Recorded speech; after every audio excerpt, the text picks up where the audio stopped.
The laughing man wasn't a hallucination. My Ring camera footage just proved it. I'm writing this from a motel room 3 towns over, and my hands won't stop shaking. If you work the late shift, or if you live alone, please lock your windows. Right now.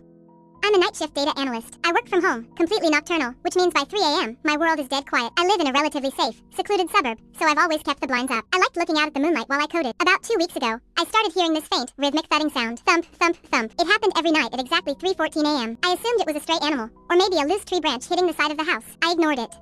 Then, 4 nights ago, the sound changed. It wasn't a thump anymore. It was a wet, scraping sound right against the glass of my office window. I froze, staring at the dark pane. The glare from my monitor made it impossible to see outside. I built up the courage, walked over, and pressed my face against the glass, cupping my hands around my eyes to cut the reflection. Nothing. Just the empty, moonlit backyard. I sighed, laughing at my own paranoia, and turned back to my desk. That's when I noticed my monitor. In the reflection of the black screen, I could see my office window behind me. There was a man standing out there. He was pressed entirely flat against the glass, his face distorted by the pressure. He was completely naked, emaciated, and his eyes were wide, unblinking, and locked onto the back of my head. But the worst part was his mouth. He was stretched into a horrific, ear-to-ear grin, and his chest was heaving. He was laughing silently. The realization hit me like ice water. When I had pressed my face against the glass seconds before, our noses had been less than an inch apart, separated only by a thin pane of glass. He had been staring right into my pupils, and I just couldn't see him because of the light. I didn't.